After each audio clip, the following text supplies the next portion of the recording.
ਆ चिट्टियां कमीजां पाई जिन्ने बैठे ने उन्होंने जराबां देख लियो, जराबां तो पता लग जू कौन ने। ये भुलेखा कढ़ लैन पंजाब दा हिंदू ओहे जिहा हिंदू नीगा, इत्थे जट हिंदू है ने। सो इसलिए इस भरम भुलेखे च ना रहण। ये पंजाब कदे भी किसी एक झोली च नहीं पैण वाला। सवाल बोलना नहीं, सवाल सरकार दे सामने अखां च अखां पा के देखना ते उहनूं सवाल करना है। ते मीडिया दी यही जिम्मेवारी है। पत्रकारी दी आवाज़ बंद करन दा मतलब आवाम दी आवाज़ बंद करना। समय समय दे राजां तो सरकारां तो हुंदी रही है। औरंगजेब तो अंग्रेज, अंग्रेज तो इंदिरा, इंदिरा तो मोदी, ते मोदी तो हुण भगवंत मान तक देख के झात मारो। सत्ता नूं जदों नशा चढ़दा फिर उसनूं लोक देखणों हट जांदे ने। जेकर वो लोकां दी गल करदा तां सरकार नूं चुभदा, ते जदों सरकार दी गल करदा तां उहदे गलामे नूं हत्थ लोक पाउंदे ने। पंजाब 'ਚ ਅੱਗ ਲੱਗੀ ਆ, पंजाब तां भांबड़ मच गया, पंजाब तां खत्म हो गया। ਤੁਹਾਡੇ ਸਾਡੇ ਕਿੰਨੇ ਸਾਕ ਸੰਬੰਧੀ ਰਿਸ਼ਤੇਦਾਰ ਮਿੱਤਰਾਂ ਦੇ ਫੋਨ ਆਏ ਹੋਣੇ। ਸਰਕਾਰ ਸਾਡੀ ਆਵਾਜ਼ ਬੰਦ ਕਰ ਸਕਦੀ ਆ, ਸਰਕਾਰਾਂ ਮੈਕ ਵੀ ਬੰਦ ਕਰ ਸਕਦੀ ਆ, ਪਰ ਜਦੋਂ ਤੱਕ ਮੇਰੇ ਮੂੰਹ 'ਚ ਜੀਭ ਆ ਮੈਂ ਭੌਂਪੂ ਲੈ ਕੇ ਚੌਂਕ 'ਚ ਖੜ ਕੇ ਵੀ ਬੋਲੂੰਗਾ। ਕਰ ਲਓ ਬੰਦ। ਸ਼੍ਰੀ ਅਕਾਲ ਤਖਤ ਸਾਹਿਬ ਦੇ ਜਥੇਦਾਰ ਗਿਆਨੀ ਹਰਪ੍ਰੀਤ ਸਿੰਘ ਜੀ ਹੋਰਾਂ ਵੱਲੋਂ ਪੰਜਾਬ ਦੀ ਪੱਤਰਕਾਰੀ ਦੇ ਹੱਕ ਵਿੱਚ ਹਾਰਾ ਨਾਰਾ ਮਾਰਨ ਦੇ ਲਈ ਸੱਦੀ ਗਈ ਇਸ ਇਕੱਤਰਤਾ ਦੇ ਵਿੱਚ ਫਤਿਹ ਦੀ ਸਾਂਝ ਪਾਉਣਾ। ਵਾਹਿਗੁਰੂ जी का खालसा, वाहिगुरू जी की फतेह। मैं तो पहला जसपाल जी, हमीर सिंह भाजी, सतनाम सिंह मानक जी ते मेरे नौजवान साथियों ने इस बारे विस्तार च गल्लां कर लईयां ने। सो मैं बड़े संखेप च 2 या 3 गल्लां करनियां चाहांगा। पहली गल तां यह है कि अज असीं इत्थे पंजाब दी उस हक्की पत्रकारी की गल करने इकट्ठे होए हैं जिस दी आवाज़ बंद करने की कोशिश की जा रही है। पत्रकारी की आवाज़ बंद करने का मतलब आवाम की आवाज़ बंद करना, खलखत की आवाज़ बंद करना, लोगों की आवाज़ बंद करना। तो वो कोशिश अज तो नहीं, समय समय के राजां तो सरकारां तो हुंदी रही है। औरंगजेब तो अंग्रेज, अंग्रेज तो इंदिरा, इंदिरा तो मोदी, ते मोदी तो हुण भगवंत मान तक देख के झात मारो कि सब ने साडी आवाज़। सत्ता नूं जदों नशा चढ़दा फिर उसनूं लोक देखणों हट जांदे ने। ते जिहड़ी भी पार्टी, चाहे वह अकाली है, चाहे वह कांग्रेसी है, चाहे वह बीजेपी है, चाहे बसपा है, चाहे कोई होर है, जदों सत्ता चों बाहर आउंदे ने फिर उन्हां नूं पत्रकारी दा दर्द भी याद आउंदा, उन्हां नूं लोकां दी फिक्र भी हुंदी है। सो इसलिए विरोधियों की अपनी राजनीति है ते सत्ताधारी धिर दी अपनी राजनीति है, पर उहदे विचाले पिसदा कौन है? पत्रकार।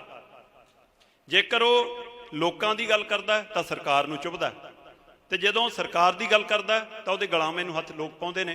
ते पर उहदी स्थिति दे लई जदों पत्रकार ते पैंदी है, जो मेरे साथी बोल के गए, थली होरी गल कर रहे सी, जदों पत्रकार ते पैंदी है तां उहदे नाल ना सरकार खड़दी है ना लोक खड़दे ने।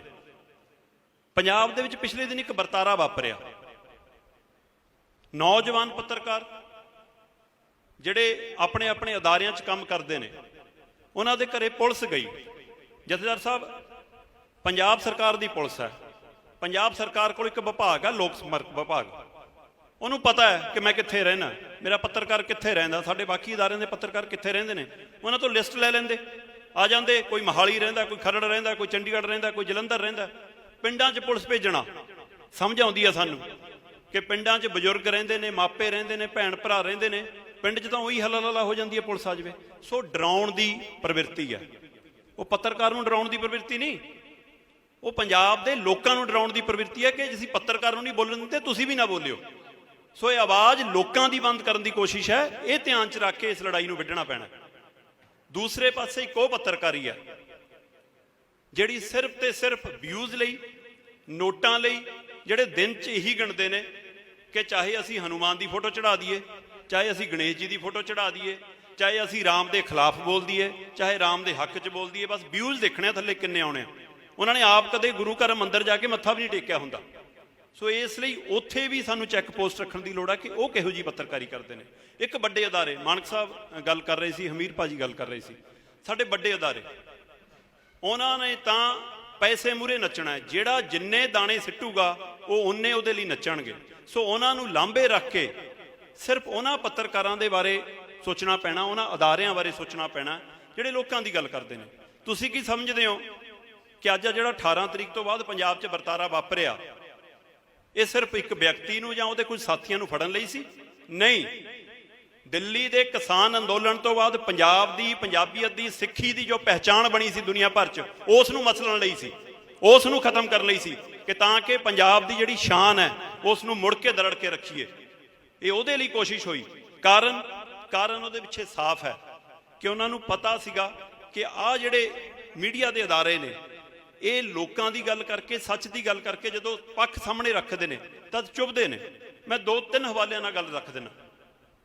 ਪੰਜਾਬ ਦੇ ਵਿੱਚ 18 ਤਰੀਕ ਤੋਂ ਬਾਅਦ ਜੋ ਘਟਨਾਕ੍ਰਮ ਵਾਪਰਿਆ, ਉਸ ਤੋਂ ਬਾਅਦ ਨੈਸ਼ਨਲ ਮੀਡੀਆ ਨੇ ਜੋ ਦਿਖਾਇਆ, ਇੱਥੇ ਗੱਲ ਹੁਣੇ ਹੋ ਕੇ ਵੀ ਹਟੀ ਆ, ਬਾਈ ਵੀਰ ਜੀ ਉਹਨਾਂ ਨੇ ਵੀ ਗੱਲ ਕੀਤੀ, ਉਹਦੇ ਵਿੱਚ ਐਂ ਦਿਖਾਇਆ ਗਿਆ ਕਿ ਪੰਜਾਬ 'ਚ ਤਾਂ ਅੱਗ ਲੱਗੀ ਆ, ਪੰਜਾਬ 'ਚ ਤਾਂ ਭਾਂਬੜ ਮਚ ਗਿਆ, ਪੰਜਾਬ ਤਾਂ ਖਤਮ ਹੋ ਗਿਆ। ਤੁਹਾਡੇ ਸਾਡੇ ਕਿੰਨੇ ਸਾਕ ਸੰਬੰਧੀ, ਰਿਸ਼ਤੇਦਾਰ, ਮਿੱਤਰਾਂ ਦੇ ਫੋਨ ਆਏ ਹੋਣੇ ਕਿ ਹਾਂ ਪੰਜਾਬ 'ਚ ਮਾਹੌਲ ਹੈਗਾ, ਤੁਸੀਂ ਦੂਰ ਕਿਉਂ ਜਾਂਦੇ ਹੋ? ਅੱਜ ਤਖ਼ਤ ਸ੍ਰੀ ਦਮਦਮਾ ਸਾਹਿਬ ਨੂੰ ਆਉਂਦੇ ਹੋਏ ਦੇਖ ਲਓ, ਸੰਗਤ ਨਾਲੋਂ ਵੱਧ ਪੁਲਿਸ ਲਾਈ ਆ। ਕਿਉਂ ਬਈ, ਇੱਥੇ ਕੀ ਹੈ ਇਹ ਜਿਹਾ? ਉਹਦੇ ਪਿੱਛੇ ਵਰਤਾਰਾ ਕੀ ਆ ਕਿ ਸੰਗਤ ਅੰਦਰ ਧਿਆਨ ਘੱਟ ਲਾਵੇ, ਸਾਡੇ ਕਨੀ ਨਜ਼ਰ ਵੱਧ ਰੱਖੇ। ਆ ਚਿੱਟੀਆਂ ਕਮੀਜ਼ਾਂ ਪਾਈ ਜਿੰਨੇ ਬੈਠੇ ਨੇ, ਉਹਨਾਂ ਦੀਆਂ ਜਰਾਬਾਂ ਦੇਖ ਲਿਓ, ਜਰਾਬਾਂ ਤੋਂ ਪਤਾ ਲੱਗ ਜੂ ਕੌਣ ਨੇ।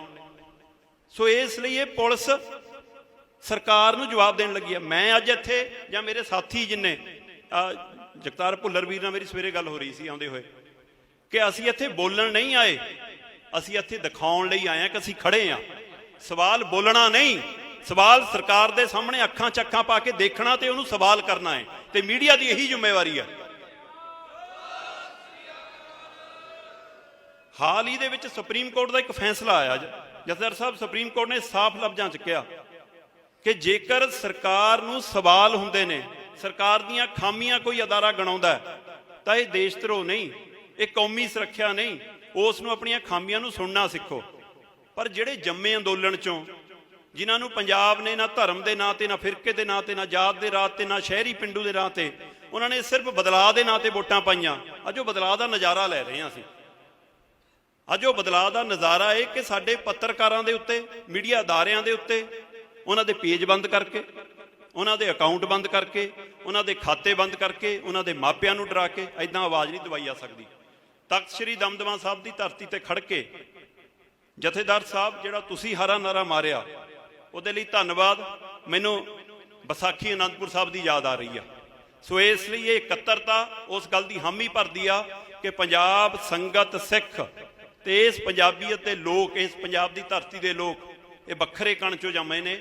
ਇਹਨਾਂ ਦਾ ਜਿਵੇਂ ਸਾਡੀ ਬੋਲੀ, ਸੱਭਿਆਚਾਰ ਸਾਡੀ ਪਹਿਚਾਣ ਹੈ, ਉਸ ਨਾਤੇ ਅਸੀਂ ਹੱਕ ਸੱਚ ਲਈ ਲੜਾਂਗੇ। ਹਾਂ, ਸਰਕਾਰ ਸਾਡਾ ਪੇਜ ਬੰਦ ਕਰ ਸਕਦੀ ਆ, ਸਰਕਾਰ ਸਾਡੇ ਫੋਨ ਬੰਦ ਕਰ ਸਕਦੀ ਆ, ਸਰਕਾਰ ਸਾਡੀ ਆਵਾਜ਼ ਬੰਦ ਕਰ ਸਕਦੀ ਆ, ਸਰਕਾਰ ਆ ਮਾਈਕ ਵੀ ਬੰਦ ਕਰ ਸਕਦੀ ਆ।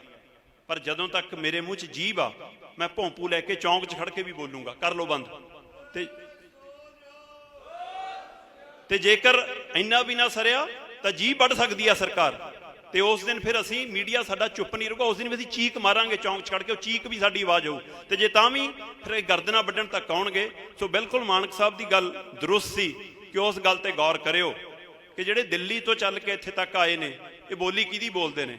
ਇਹ ਭੁਲੇਖਾ ਕੱਢ ਲੈਣ ਪੰਜਾਬ ਦਾ ਹਿੰਦੂ ਉਹੋ ਜਿਹਾ ਹਿੰਦੂ ਨੀਗਾ, ਇੱਥੇ ਜੱਟ ਹਿੰਦੂ ਨੇ।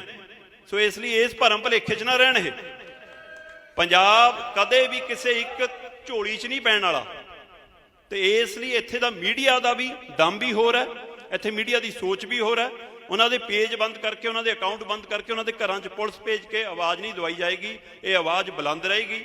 ਤੇ ਜੇਕਰ ਸਰਕਾਰਾਂ ਨੂੰ ਲੱਗਦਾ ਕਿ ਧੱਕੇਸ਼ਾਹੀ ਚੱਲਦੀ ਰਹਿੰਦੀ ਆ, ਤਾਂ ਫਿਰ ਹਸ਼ਰ ਦੇਖ ਲਿਓ ਪੁਰਾਣਿਆਂ ਦਾ, ਕਿ ਉਹਨਾਂ ਦੀਆਂ ਮਜ਼ਾਰਾਂ ਤੇ, ਉਹਨਾਂ ਦੀਆਂ ਮਸੀਤਾਂ ਤੇ, ਜਾਂ ਉਹਨਾਂ ਦੀਆਂ ਸ਼ਮਸ਼ਾਨ ਘਾਟਾਂ 'ਚ ਕਿੰਨੇ ਕੁ ਮੱਥੇ ਟਿਕਦੇ ਨੇ। ਤੇ ਮੱਥੇ ਫਿਰ ਸਰਹੰਦ ਦੀ ਦੀਵਾਰ ਨੂੰ ਟਿਕਦੇ ਨੇ, ਨਾ ਕਿ ਇਹੋ ਜਿਹੇ ਲੋਕਾਂ ਦੀ ਟਿਕਦੇ ਨੇ। ਇਸ ਲਈ ਆਵਾਜ਼ ਲੋਕਾਂ ਦੀ ਆਵਾਜ਼ ਬੁਲੰਦ ਹੁੰਦੀ ਹੈ। ਤੇ ਇਹਦੇ ਲਈ ਮੈਂ ਸਾਫ਼ ਲਫ਼ਜ਼ਾਂ 'ਚ ਇੰਨੀ ਗੱਲ ਜ਼ਰੂਰ ਕਹਾਂਗਾ ਕਿ ਹਾਂ, ਅੱਜ ਮੀਡੀਆ ਅਦਾਰਿਆਂ ਨੂੰ ਇਹ ਸੋਚ ਕੇ ਖੜਨ ਦੀ ਲੋੜ ਹੈ ਕਿ ਅਸੀਂ ਕਿਸੇ ਇੱਕ ਲਈ ਖੜਨਾ, ਕਿਸੇ ਵਿਅਕਤੀ ਲਈ ਖੜਨਾ, ਕਿਸੇ ਧਿਰ ਲਈ ਖੜਨਾ, ਕਿਸੇ ਪਾਰਟੀ ਲਈ ਖੜਨਾ, ਜਾਂ ਪੰਜਾਬ, ਕੌਮ ਤੇ ਸੱਭਿਆਚਾਰ ਲਈ ਤੇ ਆਪਣੇ ਧਰਮ ਏਕੇ ਲਈ ਖੜਨਾ। ਸੋ ਜੇਕਰ ਇਸ ਅਕੀਦੇ ਨਾਲ ਖੜਾਂਗੇ ਤਾਂ ਜਿੱਤਾਂਗੇ ਜ਼ਰੂਰ, ਜੇਕਰ ਕੱਲੇ ਕੱਲੇ ਲੜਾਂਗੇ ਫਿਰ ਹਾਰਾਂਗੇ। ਦਿੱਲੀ ਦਾ ਅੰਦੋਲਨ ਇਸ ਗੱਲ ਦੀ ਪਹਿਚਾਣ ਹੈ ਕਿ ਅਸੀਂ ਹਲੀਮੀ ਨਾਲ ਲੜੇ ਸੀ। ਅੱਜ ਦੇ ਦੌਰ ਦੇ ਵਿੱਚ ਜਦੋਂ ਪਤਾ ਹੈ ਕਿ ਸਰਕਾਰਾਂ ਕੋਲ ਬੰਦੂਕਾਂ ਵੱਧ ਨੇ, ਫਿਰ ਬੰਦੂਕਾਂ ਨਾਲ ਨਹੀਂ, ਅਸੀਂ ਵਿਚਾਰਾਂ ਨਾਲ ਜਿੱਤ ਸਕਦੇ ਹਾਂ, ਕਿਉਂਕਿ ਸਰਕਾਰਾਂ ਕੋਲ, ਸੱਤਾ ਕੋਲ ਵਿਚਾਰ ਨਹੀਂ ਹੁੰਦੇ, ਪਰ ਸੰਗਤ ਕੋਲ ਵਿਚਾਰ ਹੁੰਦੇ ਨੇ। ਸੋ ਇਹ ਪੰਜਾਬ ਦੇ ਪੱਤਰਕਾਰਤਾ ਕੋਲ ਵਿਚਾਰ ਨੇ। ਸੋ ਸਰਕਾਰ ਸੁਣਦੀ ਵੀ ਹੋਣੀ ਤੇ ਉਹਨਾਂ ਨੂੰ ਉਹਨਾਂ ਦਾ ਏਜੰਸੀਆਂ ਜਾਣਕਾਰੀ ਵੀ ਦੇ ਦੇਣਗੇ। ਸੋ ਅੱਜ ਇਹ ਮੀਡੀਆ ਸਾਡੇ ਸਾਥੀ ਸਾਰੇ ਅਸੀਂ ਬੋਲਣ ਨਹੀਂ, ਸਿਰਫ ਦਿਖਾਉਣ ਆਏ ਸੀ ਕਿ ਖੜੇ ਆ, ਖੜਾਂਗੇ, ਲੜਾਂਗੇ ਤੇ ਅੱਜ ਤੱਕ ਮਰਾਂਗੇ ਵੀ, ਜਿੱਥੇ ਤੱਕ ਲੋੜ ਹੋਈ ਉੱਥੇ ਤੱਕ ਵਗਾਂਗੇ ਵੀ। ਸੋ ਵਗਦੇ ਦਰਿਆ ਏ, ਉਸੇ ਤਰ੍ਹਾਂ ਵਗਦੇ ਰਵਾਂਗੇ। ਵਾਹਿਗੁਰੂ ਜੀ ਕਾ ਖਾਲਸਾ, ਵਾਹਿਗੁਰੂ ਜੀ ਕੀ ਫਤਿਹ। ਜੇਕਰ ਸਰਕਾਰ ਦੇ ਉੱਤੇ ਸਵਾਲ ਚੁੱਕੇ ਜਾ ਸਕਦੇ, ਇਹ ਸਰਕਾਰ ਦੇ ਉੱਤੇ ਸਵਾਲ ਸੀ ਵੀ ਇਹ ਗ੍ਰਿਫਤਾਰੀਆਂ ਇਸ ਤਰ੍ਹਾਂ ਦਾ ਦੌਰ ਕਿਉਂ ਬਣਾਇਆ ਜਾ ਰਿਹਾ। ਇਹ ਇੱਕ ਹੁਕਮ ਨਹੀਂ ਸੀ, ਪਰ ਜਦੋਂ ਪੱਤਰਕਾਰਾਂ ਦੇ ਸਵਾਲਾਂ ਨੂੰ ਸਰਕਾਰ ਹੁਕਮ ਬਣਾ ਕੇ ਪੇਸ਼ ਕਰੇ, ਵੀ ਜੇ ਅਸੀਂ ਕਿਹਾ ਵੀ ਅਮਰਪਾਲ ਸਿੰਘ ਹੋਰਾਂ ਦੀ ਗ੍ਰਿਫਤਾਰੀ ਇਸ ਤਰ੍ਹਾਂ ਵੀ ਹੋ ਸਕਦੀ ਸੀ, ਤਾਂ ਸਰਕਾਰ ਇਹ ਸਾਨੂੰ ਦਿਖਾ ਰਹੀ ਹੈ ਵੀ ਅਸੀਂ ਇੱਕ ਪੱਤਰਕਾਰ ਦੇ ਤੌਰ ਤੇ ਅਸੀਂ ਹੁਕਮ ਕਰ ਰਹੇ ਹਾਂ ਵੀ ਇਸ ਤਰ੍ਹਾਂ ਵੀ ਨਹੀਂ। ਅਸੀਂ ਤੁਹਾਨੂੰ ਸਵਾਲ ਕਰ ਰਹੇ ਹਾਂ, ਤੁਹਾਡੇ ਕੋਲ ਦਲੀਲ ਹੈ ਤਾਂ ਤੁਸੀਂ ਦਲੀਲ ਦੇ ਮੁਤਾਬਕ ਜਵਾਬ ਦੇ ਦਿਓ, ਤੇ ਉਹ ਫਿਰ ਸਾਡਾ ਫਰਜ਼ ਹੈ, ਅਸੀਂ ਉਹਨੂੰ ਰੱਖਾਂਗੇ। ਸਰਕਾਰ ਕਹਿ ਰਹੀ ਹੈ ਵੀ ਇਹ ਸਾਰੇ ਬਿਰਤਾਂਤ ਦੇ ਵਿੱਚ ਦੇਖੋ ਕਿੰਨੀ ਵਧੀਆ ਗੱਲ ਰਹੀ, ਇੱਕ ਗੋਲੀ ਤੱਕ ਨਹੀਂ ਚੱਲੀ। ਜੇ ਗੋਲੀ ਨਹੀਂ ਚੱਲੀ, ਬਹੁਤ ਵਧੀਆ ਸ਼ਾਂਤੀ ਦਾ ਮਾਹੌਲ ਹੈ, ਫਿਰ ਪੱਤਰਕਾਰਾਂ ਦੇ ਫੇਸਬੁੱਕ ਅਕਾਊਂਟ, ਟਵਿੱਟਰ ਹੈਂਡਲ ਕਿਉਂ ਬਲੌਕ ਕਰ ਦਿੱਤੇ ਗਏ? ਪਰ ਅਸੀਂ ਸਵਾਲ ਕੀਤੇ, ਸਾਡੇ ਬੰਦ ਹੋ ਗਏ। ਅੱਜ ਸਵਾਲ ਕੀਤੇ ਜਾ ਰਹੇ ਵੀ ਤਖਤ ਦਮਦਮਾ ਸਾਹਿਬ ਵਿਖੇ ਇਕੱਤਰਤਾ ਹੋ ਰਹੀ ਹੈ, ਅਮਰਤਪਾਲ ਸਿੰਘ ਇੱਥੇ ਸਰੈਂਡਰ ਕਰ ਸਕਦਾ ਹੈ। ਵੱਡੀਆਂ ਏਜੰਸੀਆਂ ਦੀ ਨਿਗਾਹ, ਜੇ ਇਸ ਤੋਂ ਬਾਅਦ ਸਰਦਾਰ ਅਮਰਤਪਾਲ ਸਿੰਘ ਇੱਥੇ ਸਰੈਂਡਰ ਨਹੀਂ ਕਰਦੇ ਤਾਂ ਜਿਨ੍ਹਾਂ ਨੇ ਇਹ ਸਿਰਜਿਆ ਮਾਹੌਲ, ਉਸ ਤੋਂ ਬਾਅਦ ਇਹ ਖਬਰ ਚੱਲਣ ਤੋਂ ਬਾਅਦ ਲੋਕਾਂ ਨੇ ਫੋਨ ਕੀਤੇ ਨੇ ਘਰ, CID ਵਾਲੇ ਹੋਣਗੇ, ਪਹੁੰਚਾ ਦਿਓ ਖਬਰ। ਇਹ ਲੋਕਾਂ ਨੇ ਫੋਨ ਕੀਤੇ ਨੇ ਬਹੁਤਿਆਂ ਨੇ, ਤੇ ਸਾਰਿਆਂ ਦੇ ਬੈਗ ਚੁੱਕੇ ਦੇਖਿਆ। ਜਥੇਦਾਰ ਸਾਹਿਬ ਬੈਗ ਚੁੱਕ ਕੇ ਲੋਕ ਘਰਾਂ ਨੂੰ ਵਾਪਸ ਪਰਤਣ ਲੱਗ ਗਿਆ ਵੀ ਪਤਾ ਨਹੀਂ ਇੱਥੇ ਪੈਰਾਮਿਲਟਰੀ ਲੱਗੀ, ਕੁਝ ਲੱਗ ਗਿਆ। ਸਾਨੂੰ ਤਾਂ ਕੋਈ ਨਹੀਂ ਇਸ ਤਰ੍ਹਾਂ ਦਾ ਇੱਥੇ ਦਿਖਿਆ, ਅਸੀਂ ਤਾਂ ਬੈਠੇ ਹਾਂ, ਪਰ ਮਾਹੌਲ ਤਾਂ ਸਿਰ ਦਿੱਤਾ ਗਿਆ ਨਾ ਜੀ। ਜਿਨ੍ਹਾਂ ਨੇ ਹਊਆ ਬਣਾਇਆ ਉਹਨਾਂ ਦੇ ਚੱਲਦੇ ਨੇ, ਜਿਹੜੇ ਗੈਂਗਸਟਰਾਂ ਦੀਆਂ ਇੰਟਰਵਿਊਆਂ ਹੋ ਰਹੀਆਂ ਉਹਨਾਂ ਦੇ ਚੱਲਦੇ ਨੇ। ਪਰ ਜੇਕਰ ਅਸੀਂ ਸਹੀ ਤਰੀਕੇ ਦੇ ਨਾਲ ਇੱਕ ਸੰਵਿਧਾਨ ਦੇ ਵਿੱਚ ਰਹਿ ਕੇ ਲੋਕਤੰਤਰੀ ਤਰੀਕੇ ਦੇ ਨਾਲ ਦੋਵੇਂ ਪੱਖਾਂ ਦੀ ਗੱਲ ਆਵਾਜ਼ ਬੁਲੰਦ ਕਰੀਏ ਤਾਂ ਸਾਡੇ ਬੰਦ ਕਰ ਦਿੱਤੇ ਜਾਂਦੇ ਨੇ।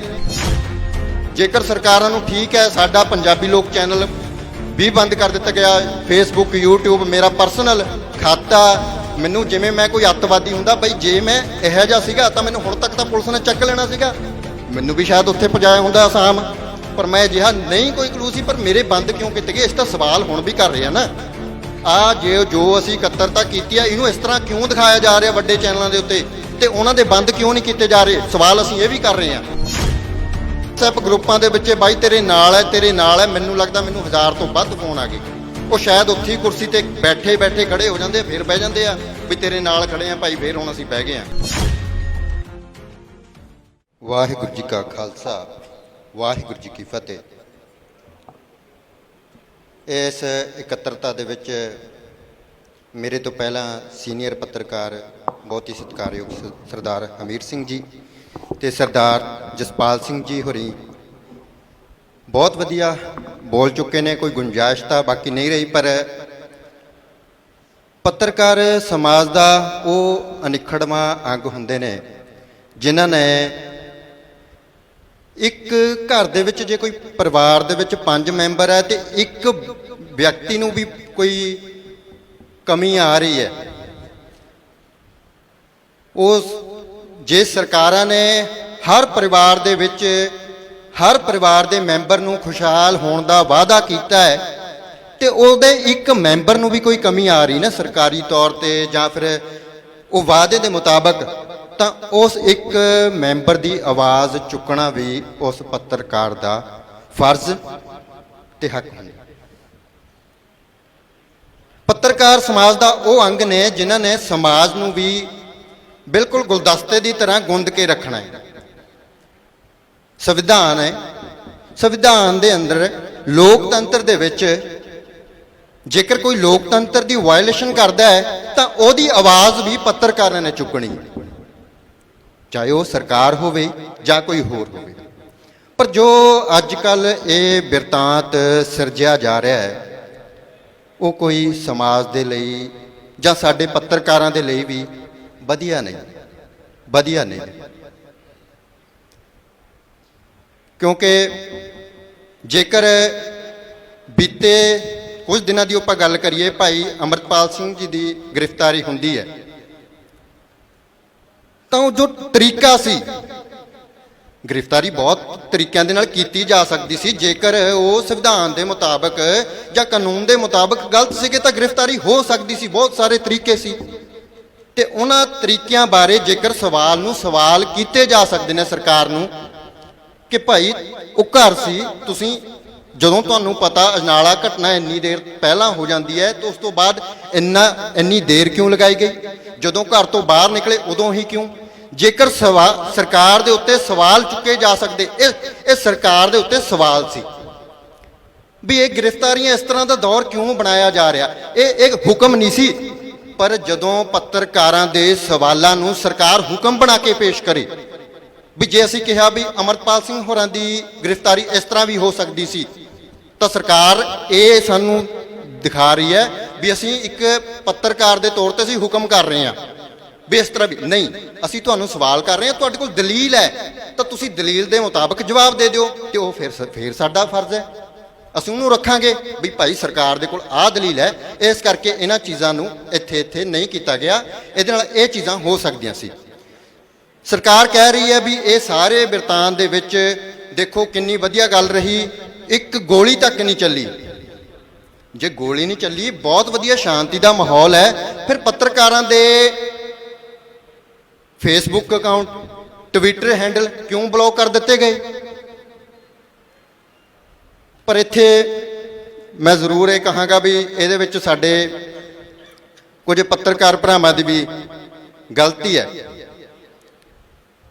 ਹਰ ਇੱਕ ਮੈਜੋਰਟੀ ਮਿਨੋਰਟੀ ਦੀ ਗੱਲ ਕੀਤੀ ਗਈ ਹੈ। ਸਾਡੇ ਪੰਜਾਬ ਦੇ ਮੀਡੀਆ ਵਿੱਚ ਵੀ ਹੁਣ ਸਾਰਾ ਮੀਡੀਆ ਨਹੀਂ ਹੈ, ਉਹਦੇ ਵਿੱਚੋਂ ਵੀ ਮਿਨੋਰਟੀ ਦੇ ਵਿੱਚ ਕੁਝ ਲੋਕ ਆ ਗਏ ਆ, ਤੇ ਉਹ ਲੋਕਾਂ ਦਾ ਸਾਰਾ ਅਕਾਊਂਟ ਚੈਨਲ ਬੰਦ ਕਰ ਦਿੱਤੇ ਗਏ ਨੇ। ਪਰ ਜਿਹੜੀ ਇਹ ਚੁੱਪੀ ਹੈ ਦੋਸਤੋ, ਇਹ ਹੌਲੀ ਹੌਲੀ ਘਾਤਕ ਹੁੰਦੀ ਜਾਏਗੀ। ਅਸੀਂ ਆਮ ਤੌਰ ਤੇ ਕਹਿੰਦੇ ਹਾਂ ਜੀ ਪਹਿਲਾਂ ਪਾਰਟੀਆਂ ਨੇ ਲੁੱਟਿਆ ਜੀ, ਦੋ ਪਾਰਟੀਆਂ ਫਲਾਣੀਆਂ ਪਾਰਟੀਆਂ ਲੁੱਟਦੀਆਂ ਰਹੀਆਂ, ਪਰ ਉਹ ਇੱਕ ਦੂਜੇ ਨੂੰ ਵੇਖ ਕੇ ਸਾਰਾ ਕੁਝ ਹੁੰਦਾ ਰਿਹਾ। ਪਰ ਅੱਜ ਜੋ ਸਰਕਾਰ ਕੁਝ ਕਰ ਰਹੀ ਹੈ, ਇਹਦੇ ਵਿੱਚ ਪੱਤਰਕਾਰ, ਵਕੀਲ ਭਾਈਚਾਰਾ, ਸਾਬਕਾ ਫੌਜੀ ਸਾਹਿਬ ਬੈਠੇ ਨੇ ਸਾਰੇ, ਤਾਂ ਜਾਂ ਹੋਰ ਸਮਾਜ ਦੇ ਜਿਹੜੇ ਚਿੰਤਨ ਕਰਨ ਵਾਲੇ ਚਿੰਤਕ ਨੇ, ਉਹਨਾਂ ਲੋਕਾਂ ਨੂੰ ਆਵਾਜ਼ ਬੁਲੰਦ ਕਰਨੀ ਚਾਹੀਦੀ ਹੈ। ਨਹੀਂ ਤਾਂ ਫਿਰ ਆਉਣ ਵਾਲਾ ਸਮਾਂ ਜਿਹੜਾ ਇਹ ਕੋਈ ਬਹੁਤਾ ਚੰਗਾ ਸਮਾਂ ਨਹੀਂ ਮੰਨਿਆ ਜਾਊਗਾ।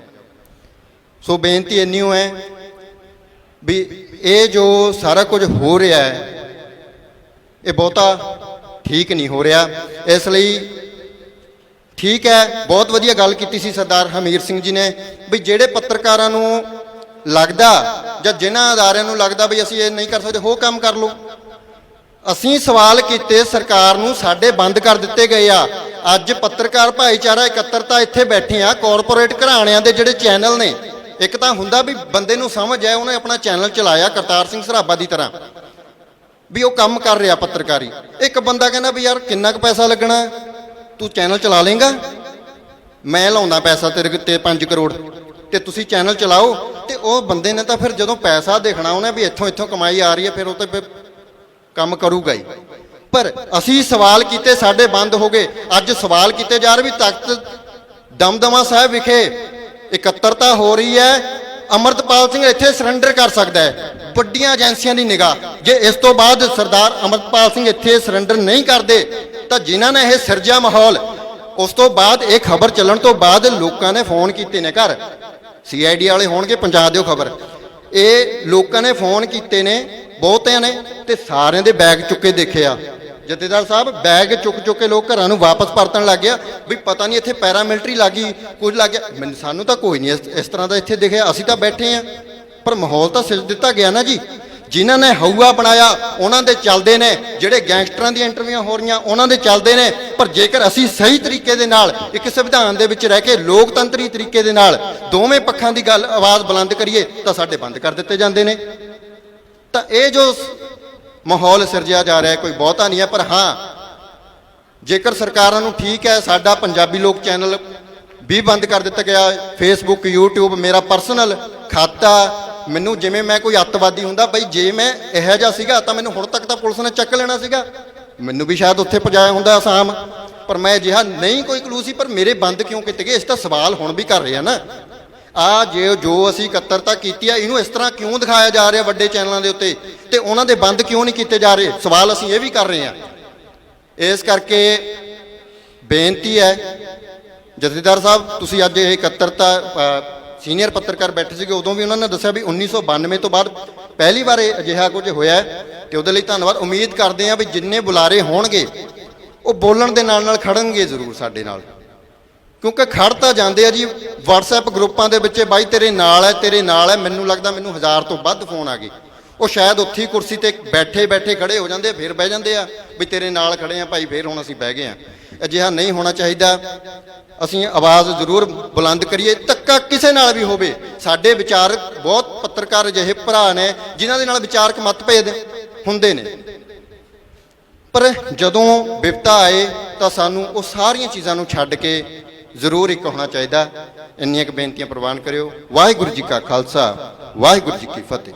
ਦਮਦਮਾ ਸਾਹਿਬ ਦੀ ਇਸ ਪਵਿੱਤਰ ਧਰਤੀ ਤੇ ਅੱਜ ਦੇ ਇਕੱਠ ਲਈ ਤੇ ਮਸਲੇ ਵਿਚਾਰਨ ਲਈ ਸਭ ਤੋਂ ਪਹਿਲਾਂ ਮੈਂ ਜਥੇਦਾਰ ਸਾਹਿਬ ਦਾ ਧੰਨਵਾਦ ਕਰਦਾ ਹਾਂ। ਆਪਣੇ ਜਿਸ ਇਸ ਪ੍ਰੋਗਰਾਮ ਦਾ ਜਿਹੜਾ ਮੇਨ ਮਸਲਾ ਸੀਗਾ, ਤਕਰੀਬਨ ਸਾਰੇ ਵਿਦਵਾਨ ਤੇ ਵੱਡੇ ਪੱਤਰਕਾਰ ਬੋਲ ਗਏ ਹੈ, ਪਰ ਮੈਨੂੰ ਲੱਗਦਾ ਵੀ ਸ਼ਾਇਦ ਕੁਝ ਇੱਕ ਮਸਲਿਆਂ ਤੇ ਗੱਲ ਕਰਨ ਦੀ ਲੋੜ ਹੈ ਤੇ ਕੀ ਵਿਚਾਰਿਆ ਜਾਣਾ ਚਾਹੀਦਾ ਹੈ। ਹਾਲਾਂਕਿ ਮੇਰੀ ਇੰਨੀ ਔਕਾਤ ਨਹੀਂ ਹੈ ਕਿ ਮੈਂ ਤੁਹਾਡੇ ਵਰਗੇ ਸੂਝਵਾਨ ਲੋਕਾਂ ਨੂੰ ਕੋਈ ਮਤ ਦੇ ਸਕਾਂ, ਪਰ ਸਾਨੂੰ ਇਸ ਗੱਲ ਦਾ ਜੋ ਅੱਜ ਦੇ ਪੰਜਾਬ 'ਚ ਹਾਲਾਤ ਹੋ ਗਏ ਆ, ਖਾਸ ਕਰ 18 ਤੋਂ, ਉਸ ਗੱਲ ਲਈ ਸਾਨੂੰ ਆਪਣੇ ਆਸ-ਪਾਸ ਵੀ ਝਾਤ ਮਾਰ ਲੈਣੀ ਚਾਹੀਦੀ ਹੈ ਕਿ ਸਾਡਾ ਰੋਲ ਕਿਤੇ ਨਾ ਕਿਤੇ ਕੀ ਸੀਗਾ। ਵੀ ਜਦੋਂ ਇਹ ਸਰਕਾਰ ਬਣੀ ਨਹੀਂ ਸੀ ਜਾਂ ਬਣਨ ਤੋਂ ਪਹਿਲਾਂ ਤੇ ਬਣਨ ਤੋਂ ਇੱਕਦਮ ਬਾਅਦ ਜਿਹੜੀ ਸਾਡੀ ਅਖਬਾਰਾਂ ਦਾ ਪੱਤਰਕਾਰੀ ਦਾ ਲੈਵਲ ਗਿਰ ਗਿਆ ਸੀਗਾ, ਉਹਦੇ ਲਈ ਜਿਵੇਂ ਮਰਜ਼ੀ ਹੈ ਕਿਤੇ ਨਾ ਕਿਤੇ ਅਸੀਂ ਸਾਰੇ ਜ਼ਿੰਮੇਵਾਰ ਹਾਂ। ਤਕਰੀਬਨ ਪੂਰੇ ਪੇਜ ਦਾ ਇੱਕ ਪੇਡ ਪ੍ਰਮੋਸ਼ਨ ਜਿਹੜੀ ਖਬਰ ਸੀ, ਮਤਲਬ ਇਸ਼ਤਿਹਾਰ ਸੀਗਾ, ਉਹਨੂੰ ਖਬਰ ਬਣਾ ਕੇ ਚਲਾਈ ਜਾਂਦੀ ਸੀ, ਤੇ ਉੱਥੇ ਤਾਂ ਪੱਤਰਕਾਰੀ ਦੀ ਲੋੜ ਸੀਗੀ ਵੀ ਜਿੱਥੇ, ਕਿਉਂਕਿ ਪੱਤਰਕਾਰਤਾ ਤਾਂ ਕੀ ਹੈ ਕਿ ਡੈਮੋਕ੍ਰੇਸੀ ਵਿੱਚ ਇੱਕ ਥੰਮ ਹੈ, ਲੋਕਾਂ ਦੀ ਆਵਾਜ਼ ਹੈ। ਪੱਤਰਕਾਰ ਕਿਸੇ ਪਾਰਟੀ ਦਾ ਨਹੀਂ ਹੈ, ਕਿਸੇ ਧਿਰ ਦਾ ਨਹੀਂ ਹੈ। ਜਿੱਦਣ ਉਹ ਧਿਰ ਦਾ ਬਣ ਜੂਗਾ ਤੇ ਉਦਣ ਪੱਤਰਕਾਰੀ ਦਾ ਜਨਾਜ਼ਾ ਨਿਕਲ ਜਾਂਦਾ ਹੁੰਦਾ ਹੈ। ਸੋ ਇਹ ਗੱਲ ਉੱਥੋਂ ਸ਼ੁਰੂ ਹੋ ਗਈ ਹੈ। ਆਪਾਂ ਦੇਖਦੇ ਹਾਂ ਕਿ ਜਦੋਂ 1975 'ਚ ਐਮਰਜੈਂਸੀ ਲੱਗੀ ਹੋਈ ਸੀ, ਬਜ਼ੁਰਗਾਂ ਕੋ ਸੁਣੀਦਾ ਵੀ ਮੀਡੀਆ ਸੈਂਸਰ ਹੋ ਗਈ ਸੀ, ਤੇ ਹੁਣ ਜਿਹੜਾ ਹੈ ਇਹ ਅਨਡਿਕਲੇਅਰ ਸੈਂਸਰਸ਼ਿਪ ਪੰਜਾਬ 'ਚ ਇੰਪੋਜ਼ ਕੀਤੀ ਗਈ ਹੈ।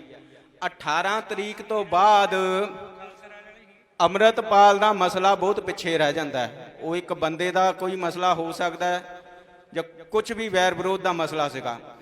ਜਿਹੜਾ ਹਮਲਾ ਸਿੱਖ ਸਮੂਹਿਕਤਾ ਤੇ ਹੋਇਆ, ਉਹ ਇੱਕ ਤਰ੍ਹਾਂ ਜੈਨੋਸਾਈਡਲ ਇੰਪਲਸ ਨੂੰ ਕ੍ਰੀਏਟ ਕਰਨ ਦਾ ਜਿਹੜਾ ਉਪਰਾਲਾ ਹੋਇਆ, ਤੇ ਉਹਦੇ ਵਿੱਚ ਭਾਰਤ ਸਰਕਾਰ ਤੇ ਪੰਜਾਬ ਸਰਕਾਰ ਦੋਵੇਂ ਇਕੱਠੀਆਂ ਦੋਸ਼ੀ ਹਨ, ਜਿਹਦੇ ਬਾਰੇ ਸਾਨੂੰ ਗੱਲ ਕਰਨੀ ਚਾਹੀਦੀ ਹੈ। ਤੁਹਾਡੀ ਪੱਤਰਕਾਰਿਤਾ 'ਚੋਂ ਇਹ ਗੱਲ ਝਲਕਣੀ ਚਾਹੀਦੀ ਹੈ। ਕੀ ਹੋਇਆ ਕਿ ਪੰਜਾਬ 'ਚ ਤਾਂ ਤੁਹਾਡੇ ਸਾਰਿਆਂ ਦੇ ਪੇਜ ਬੰਦ ਹੋ ਰਹੇ ਸੀ, ਪਰ ਜਿਹੜਾ ਹਮਲਾ ਸਿੱਖਾਂ ਤੇ ਹੋ ਰਿਹਾ ਸੀਗਾ ਉਸ ਚੀਜ਼ ਨੂੰ ਪ੍ਰਮੋਟ ਕੀਤਾ ਜਾ ਰਿਹਾ ਸੀਗਾ। ਨੈਸ਼ਨਲ ਮੀਡੀਆ ਉਸ ਚੀਜ਼ ਨੂੰ ਵਧਾ ਚੜਾ ਕੇ ਪੇਸ਼ ਕਰਦਾ ਸੀਗਾ, ਤੇ ਜਿਹੜਾ ਪੰਜਾਬ ਦਾ ਇੱਕ ਡਾਇਸਪੋਰਾ ਬਾਹਰ ਬੈਠਾ ਹੈ, ਜਿਹੜੇ ਬੱਚੇ ਆ ਸਾਡੇ, ਉਹ ਜਦੋਂ ਮੀਡੀਆ 'ਚ ਇਹ ਚੀਜ਼ਾਂ ਦੇਖਦੇ ਆ ਤਾਂ ਉਹ ਵਿਚਾਰੇ ਭੜਕਦੇ ਆ, ਤੇ ਉਹ ਅੰਬੈਸੀਆਂ ਅੱਗੇ ਧਰਨੇ ਲਾਉਣ ਆਉਂਦੇ ਆ, ਤੇ ਉਹਨਾਂ ਨੂੰ ਹੀ ਅੱਗੇ ਖਾਲਿਸਤਾਨ ਨਹੀਂ ਬਣਾਇਆ ਗਿਆ। ਇੰਡੀਅਨ ਸਟੇਟ ਦੀ ਈਵਨ ਡਿਪਲੋਮੈਸੀ ਕਿੱਥੇ ਹੈ ਕਿ ਜਿੱਥੇ ਜੈ ਸ਼ੰਕਰ ਬੋਲਦਾ ਹੈ ਕਿ ਅਸੀਂ ਉਹਨਾਂ ਖਾਲਿਸਤਾਨੀਆਂ ਤੇ ਵੀ ਕਾਰਵਾਈ ਕਰਾਂਗੇ, ਉਹ ਤਾਂ ਬੱਚੇ ਆ। ਜਿਹੜੀ ਇੱਕ ਖਾਈ ਸੀਗੀ ਸਿੱਖਾਂ ਵਿਚਾਲੇ, ਕਹਿੰਦੇ ਆ ਨਾ ਕਿ ਜੇ ਤੁਸੀਂ ਇਹ ਇੰਡੀਆ ਨੂੰ ਡਾਈਵਰਸਿਟੀ ਦਾ ਜਿਹੜਾ ਇੰਡੀਆ ਬਣਾਉਣਾ, ਸਭ ਨੂੰ ਜੋੜਨ ਦੀ ਗੱਲ ਕਰਦੇ ਆ, ਪਰ ਤੁਸੀਂ ਤਾਂ ਤੋੜਨ ਦੀ ਕੋਸ਼ਿਸ਼ ਕੀਤੀ ਗਈ ਹੈ। ਜਦ 1947 ਹੋਇਆ, 2 ਨੇਸ਼ਨ ਥਿਊਰੀ ਤੇ ਅੱਜ ਦਾ ਇੰਡੀਆ ਬਣਿਆ, ਇਹ ਕੋੜੀ ਸੱਚਾਈ ਹੈ। ਉਹਦੇ ਵਿੱਚ ਸਿੱਖਾਂ ਨੂੰ ਇੱਕ ਹਿੱਸਾ ਮੰਨਿਆ ਗਿਆ। ਉਹਨਾਂ ਦੀ ਲੜਾਈ ਕੀ ਸੀ? ਕਿਤੇ ਵੱਖਵਾਦ ਦਾ ਨਹੀਂ ਸੀ, ਉਹਨਾਂ ਦਾ ਤਾਂ ਇਹ ਸੀਗਾ ਵੀ ਜਿਹੜਾ ਇੰਡੀਅਨ ਸਟੇਟ ਨਾਲ ਹੀ ਉਹਨਾਂ ਦੀ ਡਿਸਕਸ਼ਨ ਸੀਗੀ ਕਿ ਵਿਦ ਇਨ ਇੰਡੀਆ ਸਾਡਾ ਇੱਕ ਆਟੋਨੋਮਿਕਲ ਸਟਰਕਚਰ ਹੋਣਾ ਚਾਹੀਦਾ, ਡਾਈਵਰਸਿਟੀ ਹੋਣੀ ਚਾਹੀਦੀ ਹੈ, ਫੈਡਰਲ ਢਾਂਚੇ ਦਾ ਮਸਲਾ ਹੋਣਾ ਚਾਹੀਦਾ। ਪਰ ਜਦੋਂ 1947 ਤੋਂ ਬਾਅਦ ਜੋ ਮੌਜੂਦਾ ਨੇਸ਼ਨ ਸਟੇਟ ਬਣੀ, ਜਿਹਦੇ ਵਿੱਚ ਸਿੱਖਾਂ ਨੇ ਆਪਣਾ 15 ਤੋਂ 20% ਜਿਹੜੀ ਆਬਾਦੀ ਸੀਗੀ ਪੂਰੀ ਕਤਲ ਕਰਾ ਲਈ ਸੀ, ਪੰਜਾਬ ਦੀ ਆਬਾਦੀ ਸੀਗੀ ਉਸ ਟਾਈਮ 3.5 ਕਰੋੜ ਤੋਂ ਪੌਣੇ 4 ਕਰੋੜ ਦੇ ਵਿੱਚ। ਉਹਦੇ ਵਿੱਚੋਂ ਤੁਸੀਂ ਡਾਟਾ ਕੱਢ ਲਓ ਅੱਜ ਵੀ, ਜੇ ਕਤਲ ਜਿਹੜਾ ਹੋਇਆ 10 ਲੱਖ ਪੰਜਾਬੀ ਦਾ, ਤਕਰੀਬਨ 5 ਲੱਖ ਉੱਥੇ ਸਿੱਖ ਆਂਦੇ ਆ, ਤੇ ਉਹਦੇ ਵਿੱਚੋਂ ਪੰਜਾਬ ਦੀ ਟੋਟਲ ਆਬਾਦੀ ਦੇ ਵਿੱਚ 11% ਸਿੱਖ ਸੀਗੇ। 11% ਸਿੱਖ 35 ਤੋਂ 40 ਲੱਖ ਬਣਦੇ ਆ, ਤੇ ਜੇ ਉਹਦੇ ਵਿੱਚੋਂ 5 ਲੱਖ ਜੇ ਸਿੱਖ ਕਤਲ ਹੋ ਜਾਂਦਾ ਹੈ, ਹਾਲਾਂਕਿ ਇੱਕ ਬੰਦੇ ਦਾ ਕਤਲ ਵੀ ਉਦੋਂ ਹੋਇਆ, ਉਹ ਬਹੁਤ ਮਾੜਾ ਸੀਗਾ, ਪਰ ਜਿਸ ਕੌਮ ਦਾ 15 ਤੋਂ 20% ਹਿੱਸਾ ਹੀ ਵੱਢਿਆ ਗਿਆ, ਉਸ ਕੌਮ ਦੇ ਕੁਝ ਰਿਜ਼ਰਵ ਰਾਈਟ ਕਿਉਂ ਨਹੀਂ ਸੀਗੇ ਇੱਥੇ, ਉਹ ਗੱਲ ਕਰਨ ਵਾਲੀ ਹੈ। ਜੇ ਅੱਜ ਗੱਲ ਕੀਤੀ ਜਾਂਦੀ ਹੈ ਹਰ ਗੱਲ ਤੇ ਸਾਡੇ ਮੂੰਹ 'ਚ ਨਾ ਕੀ ਕਰ ਦਿੰਦੇ ਆ, ਅਸੀਂ ਕਿੱਥੇ ਫਸ ਜਾਂਦੇ ਆ ਸਫਾਈਆਂ ਦਿੰਦੇ ਹੋਏ। वो मीडिया वाले आओगे, नेशनलिस्ट मीडिया वाले आओगे, अच्छा तो आप बताइए आप खालिस्तान के एंटी है या खालिस्तान के पक्ष में है? तो मैं इत्थे दसदा, मेरा टब्बर जिहड़ा अद्धा हिंदू है अद्धा सिख है। जे इहो जी गल है ਜਿਹੜੀ ਗੱਲ ਉਹ ਕਹਿੰਦੇ ਨਾ ਵੀ ਖਾਲਿਸਤਾਨੀ ਹੈ ਜਾਂ ਨਹੀਂ ਆ, ਅਸੀਂ ਉਹਨਾਂ ਦੇ ਸ਼ਬਦਾਂ ਜਾਂ ਉਹਨਾਂ ਦੇ ਨਜ਼ਰੀਏ ਨੂੰ ਕਿਉਂ ਦਸੀਏ, ਉਹਨਾਂ ਦੇ ਸ਼ਬਦਾਂ ਦੇ ਵਿੱਚ ਕਿਉਂ ਬੋਲੀਏ? ਖਾਲਿਸਤਾਨ ਜਿਹੜਾ ਸੀਗਾ ਯੂਨੀਵਰਸਲ ਵਰਤਾਰਾ ਸੀਗਾ, ਅਸੀਂ ਉਸ ਖਾਲਿਸਤਾਨ 'ਚ ਯਕੀਨ ਕਰਦੇ ਹਾਂ ਜਿਹੜਾ ਖਾਲਿਸਤਾਨ ਦਿੱਲੀ ਦੇ ਵਿੱਚ ਆਵਾਜ਼ ਦੇਊਗਾ, ਯੂਨੀਵਰਸਲ ਬ੍ਰਦਰਹੁੱਡ ਦੀ ਗੱਲ ਕਰੂਗਾ। ਉਹ ਇੰਡੀਆ ਦੇ ਵਿੱਚ ਜਿਹੜੇ ਹਾਸ਼ੀਏ ਤੇ ਬੈਠੀਆਂ ਕੌਮਾਂ ਜਦੋਂ ਉਹਨਾਂ ਨੂੰ ਇਕੱਠਾ ਕਰੂਗਾ, ਜਿਹੜੇ ਗਰੀਬ ਕੁਚਲੇ ਲੋਕ ਹੈ ਉਹਨਾਂ ਨੂੰ ਇਕੱਠਾ ਕਰੇਗਾ। ਸਾਨੂੰ ਤਾਂ ਬਣਾਉਣ ਦੀ ਲੋੜ ਹੀ ਨਹੀਂ ਪੈਣੀ, ਉਹਨਾਂ ਲੋਕਾਂ ਨੇ ਸਿੱਖੀ ਦੇ ਵਿੱਚ ਆ ਕੇ ਆਪ ਹੀ ਉਹ ਬਣਾ ਲੈਣਾ। ਤੇ ਉਹ ਦਿੱਲੀ ਤੇ ਉਹ ਸਾਡਾ ਸੁਪਨਾ ਹੈ, ਸਾਡਾ ਸੁਪਨਾ ਬੇਗਮਪੁਰਾ ਰਾਜ ਵੀ ਹੈ ਤੇ ਸਾਡਾ ਸੁਪਨਾ ਖਾਲਿਸਤਾਨ ਉਹ ਵਾਲਾ ਹੈ। ਜਦ ਗਾਂਧੀ ਦਾ ਰਾਮ ਰਾਜ ਇੱਥੇ ਅਛੂਤ ਨਹੀਂ ਹੋ ਜਾਂਦਾ ਤੇ ਸਿੱਖਾਂ ਨੂੰ ਹੀ ਕਿਉਂ ਇਹ ਵਰਗਾਇਆ ਜਾਂਦਾ ਜਾਂ ਭੜਕਾਇਆ ਜਾਂਦਾ, ਜੇ ਇਹ ਤਾਂ ਖਾਲਿਸਤਾਨੀ ਹੈ ਇਹਨਾਂ ਤੇ ਵੱਖਵਾਦ। ਹੁਣ ਦੂਜੀ ਗੱਲ ਆ ਜਾਂਦੀ ਹੈ ਵੀ ਆਟੋਨੋਮੀ ਦੀ ਗੱਲ ਹੋਣੀ ਸੀ, ਸਿੱਖ ਕਦੀ ਵੀ ਇੰਡੀਅਨ ਸਟੇਟ ਨਾਲ ਲੜਾਈ ਦੇ ਉਹਦੇ ਵਿੱਚ ਨਹੀਂ ਆਏ, ਇਹ ਤਾਂ ਗੱਲ ਕਰਨ ਆਏ ਸੀ। ਇਹ ਤਾਂ 47 ਤੋਂ ਬਾਅਦ ਜਦੋਂ ਆਏ ਸੀਗੇ ਪਾਣੀਆਂ ਦੀ ਗੱਲ ਕਰਨ ਆਏ ਸੀਗੇ ਜਾਂ ਹੋਰ ਆਪਣੇ ਹਿੱਤਾਂ ਦੀ ਗੱਲ ਕਰਨ ਆਏ ਸੀ, ਤੇ ਇਹਨਾਂ ਨੂੰ ਜਰਾਇਮ ਪੇਸ਼ਾ ਕੌਮ ਕਿੰਨੇ ਐਲਾਨੇ ਆ? ਉਸ ਤੋਂ ਬਾਅਦ ਪੰਜਾਬੀ ਸੂਬਾ ਜਿਹੜਾ ਸੀਗਾ ਭਾਸ਼ਾ ਦੇ ਬੇਸ ਤੇ ਖਿੱਤੇ ਜਿਹੜੇ ਸੀਗੇ ਉਹ ਰਾਜਾ ਕਮੇਟੀ 'ਚ ਗੋਪਾਲ ਕਮੇਟੀ 'ਚ ਗੱਲ ਹੋ ਗਈ ਸੀ ਵੀ ਇੰਡੀਅਨ ਕਾਂਗਰਸ ਦਾ ਸਟੈਂਡ ਸੀਗਾ ਕਿ ਅਸੀਂ ਭਾਸ਼ਾ ਦੇ ਬੇਸ ਤੇ ਖਿੱਤੇ ਬਣਾਵਾਂਗੇ। ਉਹ ਜਦੋਂ ਤਾਂ ਬਣਦਾ ਗੁਜਰਾਤ ਜਾਂ ਮਹਾਰਾਸ਼ਟਰ, ਉਹਦਾ ਤਾਂ ਕੋਈ ਰੋਲਾ ਨਹੀਂ ਪੈਂਦਾ। ਜਦੋਂ ਇੱਥੇ ਪੰਜਾਬ ਵਿੱਚ ਪੰਜਾਬੀ ਸੂਬੇ ਦੀ ਗੱਲ ਹੁੰਦੀ ਆ ਉਦੋਂ ਜੀ ਹਿੰਦੂ ਸਿੱਖ ਦਾ ਮਸਲਾ ਬਣਾ ਦਿੱਤਾ ਜਾਂਦਾ।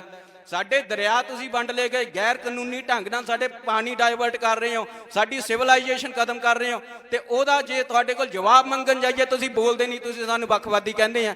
ਤਾਂ ਇਹ ਦੱਸੋ ਭਾਈ ਵੱਖਵਾਦੀ ਤਾਂ ਤੁਸੀਂ ਹੋਏ ਕਿ ਅਸੀਂ ਹੋਏ? ਕਿਸੇ ਸਿਵਲਾਈਜੇਸ਼ਨ ਦੇ ਵਿੱਚ ਜਦੋਂ ਪੰਜਾਬ ਦੇ ਦਰਿਆ ਮੋੜਦੇ ਨੇ ਆ, ਅੱਜ ਪੰਜਾਬ ਦੇ ਵਿੱਚੋਂ ਜਿਹੜੀਆਂ ਨਹਿਰਾਂ ਲੰਘਾਈਆਂ ਜਾਂਦੀਆਂ ਉਹਦਾ ਪਾਣੀ ਪੰਜਾਬ ਦੇ ਪਿੰਡਾਂ 'ਚ ਨਹੀਂ ਵਰਤ ਸਕਦੇ, ਤੇ ਇਹ ਤੋਂ ਵੱਡਾ ਬਸਤੀਵਾਦ ਕੀ ਆ? ਜੇ ਅੰਮ੍ਰਿਤਪਾਲ ਸਿੰਘ ਨੇ ਬਸਤੀਵਾਦ ਦੀ ਗੱਲ ਕੀਤੀ ਸੀ, ਹੋ ਸਕਦਾ ਉਹਦੇ ਵਿਚਾਰਾਂ ਨਾਲ ਮੈਂ ਸਹਿਮਤ ਨਾ ਹੋਵਾਂ, ਪਰ ਜੋ ਇੱਥੇ ਵਰਤਾਰਾ ਹੋਇਆ ਉਹ ਬਸਤੀਵਾਦ ਤੋਂ ਇਲਾਵਾ ਜਾਂਦਾ ਕਿੱਥੇ? ਅੱਜ ਤੱਕ ਪੰਜਾਬ ਨੂੰ ਆਪਣੀ ਰਾਜਧਾਨੀ ਨਹੀਂ ਮਿਲੀ ਹੈ ਜਾਂ ਕੋਈ ਵੀ ਮਸਲਾ। ਸਾਡੇ ਇੱਥੇ ਜੈਨੋਸਾਈਡ ਹੋਇਆ, ਸਾਡੇ ਇੱਥੇ 25,000 ਤੋਂ ਵੱਧ ਫੇਕ ਐਨਕਾਊਂਟਰ ਹੋਇਆ, ਉਹਦੀ ਗੱਲ ਕਿੱਥੇ ਕਰੀਏ ਅਸੀਂ ਜਾ ਕੇ? ਤੁਸੀਂ ਇੱਥੇ ਸਾਡੇ ਮੂੰਹ ਤੇ ਬੰਦ ਕਰੋਗੇ, ਤੁਸੀਂ ਮੀਡੀਆ ਤੇ ਰੋਕਾਂ ਲਾਓਗੇ ਤਾਂ ਅਸੀਂ ਨਿਊਯਾਰਕ ਤੋਂ ਬੋਲਾਂਗੇ, ਅਸੀਂ ਵਾਸ਼ਿੰਗਟਨ ਤੋਂ ਬੋਲਾਂਗੇ, ਅਸੀਂ ਲੰਡਨ ਤੋਂ ਬੋਲਾਂਗੇ, ਜੈਨੇਵਾ ਤੋਂ ਬੋਲਾਂਗੇ, ਈਵਨ ਅਸੀਂ ਪੂਰੇ ਇੰਡੀਆ ਦੇ ਵਿੱਚ ਮਦਰਾਸੀਆਂ 'ਚ ਜਾ ਕੇ ਬੋਲਾਂਗੇ, ਬੰਗਾਲੀਆਂ 'ਚ ਜਾ ਕੇ ਬੋਲਾਂਗੇ, ਨਾਗਿਆਂ 'ਚ ਜਾ ਕੇ ਬੋਲਾਂਗੇ। ਭਾਰਤ ਦੇ ਵਿੱਚ ਨਾਗਾ ਸ਼ਾਂਤੀ ਸਮਝੌਤਾ ਹੋ ਸਕਦਾ ਹੈ, ਮੀਜੋ ਸ਼ਾਂਤੀ ਸਮਝੌਤਾ ਹੋ ਸਕਦਾ, ਪਰ ਸਿੱਖਾਂ ਨਾਲ ਇਹੋ ਜਿਹਾ ਸਮਝੌਤਾ ਕਿਉਂ ਨਹੀਂ ਹੋ ਸਕਦਾ? ਇਹ ਗੱਲ ਮੀਡੀਆ ਨੂੰ ਵਿਚਾਰਨ ਦੀ ਲੋੜ ਹੈ, ਤੇ ਇਹ ਗੱਲ ਤੁਹਾਡੀ ਜ਼ਿੰਮੇਵਾਰੀ ਹੈ। ਤੁਸੀਂ ਜਿੱਦਣ ਸਵਾਲ ਚੱਕੋਗੇ ਤਾਂ ਉਹਨਾਂ ਨੂੰ ਤੁਹਾਡੇ ਪੰਜਾਬ ਦੇ ਵਿੱਚ ਗੱਲ ਕਰਨ ਆਉਣਾ ਪਊਗਾ। ਪਰ ਦਿੱਕਤ ਕੀ ਹੈ ਕਿ ਅਸੀਂ ਤਾਂ ਵੱਡੀਆਂ ਵੱਡੀਆਂ ਖਬਰਾਂ ਲਾਉਂਦੇ ਹਾਂ। ਦੇਖੋ ਜੀ, ਮਹੱਲੇ ਕਲੀਨਿਕ ਬਣਾ ਤੇ ਪੂਰੇ ਪੇਜ ਦੀ ਖਬਰ ਲਾਤੀ ਵੀ ਪੰਜਾਬ 'ਚ ਵੀ ਜਦੋਂ ਸਾਡੇ ਨਿਸ਼ਾਨ ਜਿਹੜੇ ਆ, ਨਿਸ਼ਾਨ ਤੇ ਇਸ ਵਾਰ ਰੋਕ ਲਾਈ ਹੈ। ਇਹ ਨਿਸ਼ਾਨ ਜਿਹੜਾ 1842 ਦੀ ਸੰਧੀ ਹੈ ਨਾ ਜਿਹੜੀ ਹੋਈ ਲਾਹੌਰ ਦਰਬਾਰ ਦੀ ਤਿੱਬਤ ਨਾਲ, ਉਹਦੀ ਸੰਧੀ ਨੂੰ ਹੀ ਇਹ ਲੈਗੇਸੀ ਬਣਾ ਕੇ ਇੰਡੋ ਚਾਈਨਾ ਟਾਕ ਹੁੰਦੀ ਹੈ। ਉਹੀ ਸੰਧੀ ਦੇ ਮੁਤਾਬਿਕ ਤੁਹਾਡੀ ਮੈਕਮੋਹਨ ਲਾਈਨ ਡਿਕਲੇਅਰ ਹੁੰਦੀ ਹੈ। ਜਦੋਂ ਉਸ ਲੈਗੇਸੀ ਦੀ ਗੱਲ ਕਰਦੇ ਆ ਉਦੋਂ ਤਾਂ ਤੁਸੀਂ ਸਾਡੇ ਮਾਰਦੇ ਛਿੱਤਰ, ਜਦੋਂ ਇੰਟਰਨੈਸ਼ਨਲ ਲੈਵਲ ਤੇ ਗੱਲ ਕਰਨੀ ਆਉਂਦੀ ਹੈ ਤਾਂ ਤੁਸੀਂ ਉਸ ਸੰਧੀ ਦਾ ਹਵਾਲਾ ਦਿੰਦੇ ਆ। ਭਾਈ ਲਾਹੌਰ ਦਰਬਾਰ ਤਾਂ ਹੁਣ ਤੁਹਾਡੇ ਵਿੱਚ ਹੈ ਹੀ ਨਹੀਂ ਹੈ। ਹੁਣ ਜੇ ਤੁਸੀਂ ਸਾਡੇ ਝੰਡੇ ਨੂੰ ਵੀ ਵੱਖਵਾਦ ਦਾ ਉਹ ਬਣਾ ਦਿੱਤਾ ਹੈ ਤਾਂ ਅਸੀਂ ਕੀ ਕਹੀਏ ਵੀ ਵੱਖਵਾਦ ਤੁਸੀਂ ਪ੍ਰਮੋਟ ਕਰ ਰਹੇ ਆ। ਸੋ ਇਸ ਕਰਕੇ ਮੇਰੀ ਤੁਹਾਡੇ ਅੱਗੇ ਬੇਨਤੀ ਹੈ ਕਿ ਭਾਰਤ ਸਰਕਾਰ ਨੂੰ ਇਹ ਜਵਾਬ ਪੁੱਛੋ ਕਿ ਵੱਖਵਾਦ ਤੁਸੀਂ ਪ੍ਰਮੋਟ ਕਰ ਰਹੇ ਆ। ਸਿੱਖਾਂ ਨੂੰ ਇੰਡੀਅਨ ਸਟੇਟ ਤੋਂ ਜਾਂ ਦਿੱਲੀ ਦਰਬਾਰ ਤੋਂ ਪਾਸੇ ਲੈਣ ਦੀ ਪੋਲਿਟਿਕਸ ਹੀ ਤੁਸੀਂ ਕਰ ਰਹੇ ਆ।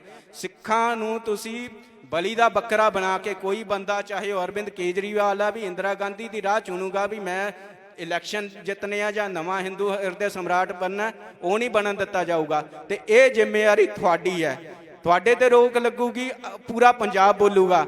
ਅਰਬ ਸਪਰਿੰਗ ਭਾਰਤ ਸਰਕਾਰ ਵੀ ਚੇਤੇ ਰੱਖ ਲਵੇ, ਪੰਜਾਬ ਸਰਕਾਰ ਵੀ ਚੇਤੇ ਰੱਖ ਲਵੇ। ਜਿੱਦਾਂ ਦਾ ਪੰਜਾਬ 'ਚ ਲੋਕਾਂ ਦਾ ਸੁਭਾਅ ਹੈ ਉਹ ਚੀਜ਼ ਦੂਰ ਨਹੀਂ ਪਈ। ਹੁਣ ਇਹ ਸਰਕਾਰਾਂ ਤੇ ਹੈ ਕਿ ਉਹ ਪੰਜਾਬ ਨਾਲ ਗੱਲਬਾਤ ਕਰਨਾ ਚਾਹੁੰਦੇ ਆ, ਸਾਨੂੰ ਕੋਲ ਬਿਠਾ ਕੇ ਸਾਨੂੰ ਆਪਣਾ ਕਹਿਣਾ ਚਾਹੁੰਦੇ ਆ, ਜਾਂ ਸਾਨੂੰ ਉਹ ਵੱਖਵਾਦੀ ਕਹਿਣਾ ਚਾਹੁੰਦੇ ਆ। ਸੋ ਮੇਰੀ ਅੱਜ ਜਥੇਦਾਰ ਸਾਹਿਬ ਨੂੰ ਵੀ ਇਹ ਗੁਜ਼ਾਰਿਸ਼ ਹੈ ਕਿ ਉਹ ਇੱਕ ਸੁਨੇਹਾ ਇਹ ਜ਼ਰੂਰ ਦੇਣ ਭਾਰਤ ਦੀ ਘੱਟ ਗਿਣਤੀ ਕਮਿਸ਼ਨ ਅੱਗੇ ਨਾ, ਜਿੱਦਣ 18-19 ਦਾ ਵਰਤਾਰਾ ਹੋਇਆ ਉਦੋਂ ਹੀ ਲਿਖ ਦਿੱਤਾ ਸੀਗਾ ਵੀ ਭਾਈ ਆ ਤੁਸੀਂ ਸਿੱਖਾਂ ਨੂੰ ਦੂਰ ਕਰ ਰਹੇ ਆ, ਇਸ ਤੇ ਤੁਸੀਂ ਗੱਲ ਕਰੋ। ਸੋ ਇਸ ਕਰਕੇ ਜੋ ਵੀ ਅੱਜ ਮੀਡੀਆ ਦੀ ਜ਼ਿੰਮੇਵਾਰੀ ਹੈ ਵੀ ਜੋ ਅੱਗੇ ਦੀ ਗੱਲ ਕਰਨੀ ਹੈ ਤੁਸੀਂ ਕਰਨੀ ਹੈ, ਕਿਉਂਕਿ ਤੁਸੀਂ ਵਿਦਵਾਨ ਲੋਕ ਹੈ ਤੇ ਉਸ ਗੱਲ ਤੇ ਤੁਸੀਂ ਆਪਣੇ ਆਰਟੀਕਲ ਲਿਖੋ, ਸਰਕਾਰ ਨੂੰ ਜਤਾਓ ਕਿ ਪੰਜਾਬ ਚਾਹੁੰਦਾ ਕੀ ਹੈ, ਨਾ ਕਿ ਪੰਜਾਬ ਦੀ ਕਿਰਦਾਰ ਕੁਸ਼ੀ ਦੇ ਵਿੱਚ ਅਸੀਂ ਕਿਸੇ ਇਨਕਲਾਬ ਦਾ ਉਹ ਮੋਹਰਾ ਬਣ ਜਾਈਏ ਜਾਂ ਕਿਸੇ ਕੋਈ ਕਹਿੰਦਾ। ਜਿਸ ਕਰਕੇ ਸਾਰਾ ਕੁਝ ਜਿਹੜੀ ਫੜੋ ਫੜਾਈ ਕਰਕੇ, ਇੱਕ ਵਿਅਕਤੀ ਦੀ ਫੜੋ ਫੜਾਈ ਕਰਕੇ ਇਹ ਸਾਰਾ ਕੁਝ ਸ਼ੁਰੂ ਹੋਇਆ। ਐਡੀ ਵੱਡੀ ਪੁਲਿਸ ਦਾ ਬੰਦੋਬਸਤ ਕੀਤਾ, ਫਲੈਗ ਮਾਰਚ ਕੀਤੇ ਹੈ ਔਰ ਕਈ ਥਾਵਾਂ ਤੇ 144 ਦਫਾ ਵੀ ਲਾਇਆ ਤੇ ਕਈ ਥਾਵਾਂ ਤੇ ਬੈਰੀਅਰ ਲਾਏ ਗਏ, ਤਲਾਸ਼ੀਆਂ ਹੋਈਆਂ, ਘਰਾਂ ਤੇ ਰੇਡ ਹੋਏ ਔਰ ਰਾਤਾਂ ਨੂੰ ਜਾ ਕੇ ਔਰ ਪੁਲਿਸ ਵੱਲੋਂ ਕਾਫੀ ਜ਼ਿਆਦਾ ਲੋਕਾਂ ਦੇ ਬੇਗੁਨਾਹ ਬੱਚਿਆਂ ਨੂੰ, ਜਿਨ੍ਹਾਂ ਦਾ ਕੋਈ ਸਬੰਧ ਵੀ ਨਹੀਂ ਸੀ, ਸਿੱਖ ਬੱਚਿਆਂ ਨੂੰ ਫੜਿਆ ਗਿਆ। ਇਹ ਸਾਰਾ ਕੁਝ ਵਾਪਰਿਆ, ਪਰ ਇੱਕ ਪਾਸੇ ਦੀ ਖਬਰ ਹੋਈ। ਗੋਦੀ ਮੀਡੀਆ ਕਹਿ ਦਿਓ ਜਾਂ ਉਹਨੂੰ ਕੁਝ ਕਹਿ ਦਿਓ, ਇੱਕ ਸੈਕਸ਼ਨ ਹੈ ਮੀਡੀਆ ਦਾ, ਇੱਕ ਹਿੱਸਾ ਮੀਡੀਆ ਦਾ, ਉਹ ਜਿਹਨੂੰ ਸਰਕਾਰ ਨੇ ਇਜਾਜ਼ਤ ਦਿੱਤੀ, ਇੱਕ ਹਿੱਸੇ ਨੂੰ ਕੁਝ ਛਪਣ ਹੀ ਨਹੀਂ ਦਿੱਤਾ, ਦੂਜਾ ਪਾਸਾ ਆਉਣ ਹੀ ਨਹੀਂ ਦਿੱਤਾ। ਤੇ ਮੈਨੂੰ ਪਤਾ ਵੀ ਹਵਾ ਚੋਂ ਹੀ ਕਿਸ ਤਰੀਕੇ ਨਾਲ ਗੱਲ ਖੜੀ ਕੀਤੀ ਜਾਂਦੀ ਹੈ, ਜਿਵੇਂ ਆ ਹੁਣ ਕੁਝ ਦਿਨਾਂ ਦੇ ਵਿੱਚ ਬਿਲਕੁਲ ਹਵਾ ਚੋਂ ਕੋਈ ਇਨਸੀਡੈਂਟ ਨਹੀਂ ਵਾਪਰਿਆ। ਇੱਕ ਮਾਹੌਲ, ਇੱਕ ਵਰਤਾਨ ਸਿਰਜ ਦਿੱਤਾ ਗਿਆ, ਇੱਕ ਨੈਰੇਟਿਵ ਖੜਾ ਕਰ ਦਿੱਤਾ ਗਿਆ ਵੀ ਪੰਜਾਬ ਵਿੱਚ ਤਾਂ ਅੱਗ ਲੱਗੀ ਹੈ। ਨਵੰਬਰ 84 ਵੇਲੇ ਦਿੱਲੀ ਵਿੱਚ ਮੰਨ ਸਕਦੇ ਆ ਵੀ ਕੋਈ ਕਿਸੇ ਪਾਰਟੀ ਨੇ ਕੋਈ ਦੰਗੇ ਆਰਗੇਨਾਈਜ਼ ਕਰਤੇ ਹੋਣੇ ਆ, ਅਟੈਕ ਆਰਗੇਨਾਈਜ਼ ਕਰਤੇ ਹੋਣੇ ਆ, ਪਰ ਦੇਸ਼ ਵਿਆਪੀ ਜੋ ਸਿੱਖਾਂ ਤੇ ਹਮਲੇ ਹੋਏ, ਮਾਰੇ ਗਏ ਗੱਡੀਆਂ ਤੇ ਸਟੇਸ਼ਨਾਂ ਤੇ ਕਿਤੇ ਜਾ ਕੇ, ਉਹਦੀ ਸਾਰੀ ਜਿਹੜੀ ਜ਼ਿੰਮੇਵਾਰੀ ਆ ਉਹ ਮੀਡੀਆ ਤੇ ਆਉਂਦੀ ਹੈ। ਉਹ ਮੀਡੀਆ ਨੇ ਵਰਤਾਂਤ ਸਿਰਜਿਆ, ਉਹ ਮੀਡੀਆ ਨੇ ਲੋਕਾਂ ਦੇ ਵਿੱਚ ਨਫ਼ਰਤ ਫੈਲਾਈ, ਲੋਕਾਂ ਨੂੰ, ਸਿੱਖਾਂ ਨੂੰ ਇੱਕ ਤਰੀਕੇ ਨਾਲ ਆਈਸੋਲੇਟ ਕਰਕੇ ਬਰਾਦਰੀ ਨੂੰ, ਤੇ ਫਿਰ ਨਵੰਬਰ 84 ਵਰਤਿਆ। ਨਵੰਬਰ 84 ਐਵੇਂ ਨਹੀਂ ਵਰਤਿਆ। ਹੁਣ ਸਾਡੇ ਲੋਕ ਸਾਰੇ ਡਰ ਗਏ ਵੀ 1980-90 ਵਾਲਾ ਦੌਰ ਫਿਰ ਮੁੜ ਕੇ ਆ ਰਿਹਾ। ਇਹਦਾ ਜਿਹੜਾ ਕਾਰਨ ਹੈ ਵਨ ਸਾਈਡਡ ਕਵਰੇਜ ਹੈ। ਪ੍ਰੈਸ ਨੂੰ ਮਿਲਣੀਆਂ ਖਤਮ, ਅਫੀਸ਼ੀਅਲ ਲੈਵਲ ਦੀ ਰਿਪੋਰਟਿੰਗ ਖਤਮ, ਬਸ ਇੱਕ ਪ੍ਰੈਸ ਦੇ ਪੱਤਰਕਾਰ ਜਿਹੜੇ ਖਾਸ ਆਪਣੇ ਪੱਤਰਕਾਰ ਹੈ ਉਹਨਾਂ ਦੇ ਕੰਨ 'ਚ ਫੂਕ ਮਾਰ ਦਿੱਤੀ ਜਾਂਦੀ ਹੈ, ਆਹ ਹੋਇਆ, ਆਹ ਹੋਇਆ, ਆਹ ਕਵਰ ਕਰ ਦਿਓ। ਦੂਜਾ ਜਿਹੜਾ ਕਵਰ ਕਰਦੇ ਆ ਉਹਨਾਂ ਨੂੰ ਸਾਰੇ ਉਹਨਾਂ ਦੇ ਪੇਜ ਬੰਦ ਕਰਾਤੇ, ਉਹਨਾਂ ਦੇ ਘਰਾਂ ਵਿੱਚ ਪੁਲਿਸ ਪਈ ਗਈ, ਉਹਨਾਂ ਦੇ ਪਰਿਵਾਰਾਂ ਨੂੰ ਵੀ ਸੱਦਿਆ ਗਿਆ। ਅਸੀਂ 50 ਸਾਲ ਤੋਂ ਦੇਖਦੇ ਆ ਰਹੇ ਹਾਂ ਵੀ ਜਦੋਂ ਮੌਕਾ ਮਿਲਦਾ ਉਦੋਂ ਹੀ ਮਾਹੌਲ ਖੜਾ ਕਰ ਦਿੱਤਾ ਜਾਂਦਾ, ਹਵਾ 'ਚ ਹੀ ਖੜਾ ਕਰ ਦਿੱਤਾ ਜਾਂਦਾ ਬਿਨਾਂ ਕਿਸੇ ਘਟਨਾ ਤੋਂ। ਅਸੀਂ ਟਾਰਗੇਟ ਕੀਤੇ ਜਾਂਦੇ ਹਾਂ ਵਾਰੀ-ਵਾਰੀ, ਤੇ ਇਸ ਟਾਰਗੇਟ ਤੋਂ ਅਸੀਂ ਕਿਵੇਂ ਬਚਣਾ ਹੈ, ਕਿਵੇਂ ਸਾਨੂੰ ਟਾਰਗੇਟ ਕਰਕੇ ਇੱਕ ਵੱਡੀ ਪੋਲਿਟਿਕਸ ਖੜੀ ਕਰਨੀ ਹੈ, ਇੱਕ ਵੱਡਾ ਨੈਰੇਟਿਵ ਖੜਾ ਕਰਨਾ ਹੈ ਤੇ ਵੱਡਾ ਵੋਟ ਬੈਂਕ ਖੜਾ ਕਰਨਾ ਹੈ। ਇਹਦੇ ਅਸੀਂ ਟਾਰਗੇਟ, ਇਹਦੇ ਅਸੀਂ ਨਿਸ਼ਾਨੇ ਤੇ, ਉਸ ਨਿਸ਼ਾਨੇ ਤੇ ਕਿਉਂ ਆਉਣੇ ਆ? ਸਾਡੇ ਮੋਢਿਆਂ ਉੱਤੇ ਇਸ ਕਿਸਮ ਦੀ ਸਿਆਸਤ ਕਿਉਂ ਕੀਤੀ ਜਾਂਦੀ ਹੈ? ਸਤਿਕਾਰਯੋਗ ਅਕਾਲ ਤਖਤ ਜਥੇਦਾਰ ਗਿਆਨੀ ਹਰਪ੍ਰੀਤ ਸਿੰਘ ਜੀ, ਸਾਡੇ ਪੱਤਰਕਾਰ ਭਾਈਚਾਰੇ ਦੇ ਇੱਥੇ ਇਕੱਠ, ਚਾਹੇ ਸਾਰੇ ਸੱਜਣ, ਵਾਹਿਗੁਰੂ ਜੀ ਕਾ ਖਾਲਸਾ, ਵਾਹਿਗੁਰੂ ਜੀ ਕੀ ਫਤਿਹ। ਹਮੀਰ ਸਿੰਘ ਹੋਰਾਂ ਨੇ ਕਾਫੀ ਗੱਲਾਂ ਸਿਧਾਂਤਕ ਲੈਵਲ ਦੀਆਂ ਕਰਤੀਆਂ, ਮੈਂ ਰਿਪੀਟ ਨਹੀਂ ਕਰਨਾ ਚਾਹੂੰ। ਮੋਟੇ ਲੈਵਲ ਤੇ ਮੋਨੋਪਲਾਈਜ਼ ਹੋ ਗਿਆ ਮੀਡੀਆ, ਕੁਝ ਬੰਦਿਆਂ ਦੇ ਹੱਥ 'ਚ ਪਹੁੰਚ ਗਿਆ, ਕਾਰਪੋਰੇਟ ਹੋ ਗਿਆ, ਕਾਰਪੋਰੇਟ ਕੰਟਰੋਲ 'ਚ ਹੋ ਗਿਆ। ਔਰ ਕੁਝ ਮੀਡੀਆ ਨੂੰ ਕਈ ਥਾਵਾਂ ਤੋਂ ਉਹਨਾਂ ਨੇ ਘੇਰਿਆ ਤੇ ਘੇਰ ਕੇ ਰੱਖਿਆ, ਤੇ ਮੀਡੀਆ ਦੀ ਉਸ ਕਿਸਮ ਦੀ ਟ੍ਰੇਨਿੰਗ ਵੀ ਨਹੀਂ ਹੈ ਕਿ ਮੀਡੀਆ ਐਕਚੁਅਲੀ ਕੀ ਹੁੰਦਾ ਹੈ। ਤੇ ਮੀਡੀਆ ਦੇ ਵਿੱਚ ਖਾਸ ਗੱਲਾਂ ਜਿਸ ਤਰੀਕੇ ਨਾਲ ਹੁੰਦੀਆਂ ਉਹ ਵੀ ਕਦੇ ਉਸ ਤਰੀਕੇ ਨਾਲ ਦੇਖੀਆਂ ਨਹੀਂ ਜਾਂਦੀਆਂ। ਜੇ ਮੀਡੀਆ ਨੇ ਦੋਨੋਂ ਪੱਖ ਦੇਣੇ ਹੁੰਦੇ ਆ, ਮੀਡੀਆ ਇੱਕ ਪੱਖ ਦੀ ਗੱਲ ਨਹੀਂ ਕਰ ਸਕਦਾ। ਮੀਡੀਆ ਦੇ ਵਿੱਚ ਮੈਂ ਉਸ ਛੋਟੇ ਜਿਹੇ ਬਰਤਾਂਤ ਨੂੰ ਕੁਝ ਚੰਦ ਸ਼ਬਦਾਂ 'ਚ ਕਹਿਣ ਦੀ ਕੋਸ਼ਿਸ਼ ਕਰੂੰਗਾ। 18 ਮਾਰਚ ਨੂੰ ਸਾਰਾ ਇਹ ਪੰਜਾਬ ਦੇ ਵਿੱਚ ਇਹ ਮਾਹੌਲ ਸ਼ੁਰੂ ਹੋਇਆ। 18 ਮਾਰਚ ਤੋਂ ਪਹਿਲਾਂ ਵੀ ਕਿਸੇ ਕਿਸਮ ਦਾ ਵਾਇਲੈਂਸ ਨਹੀਂ ਹੋਇਆ ਪੰਜਾਬ 'ਚ, 18 ਤੋਂ ਬਾਅਦ ਨਹੀਂ ਹੋਇਆ, 18 ਤੋਂ ਲੈ ਕੇ ਅੱਜ ਤੱਕ 7 ਅਪ੍ਰੈਲ ਤੱਕ ਕਿਸੇ ਕਿਸਮ ਦੀ ਇਸ ਜਿਸ ਕਰਕੇ ਸਾਰਾ ਕੁਝ ਜਿਹੜੀ ਫੜੋ ਫੜਾਈ ਕਰਕੇ ਇੱਕ ਵਿਅਕਤੀ ਦੀ ਫੜੋ ਫੜਾਈ ਕਰਕੇ ਇਹ ਸਾਰਾ ਕੁਝ ਸ਼ੁਰੂ ਹੋਇਆ।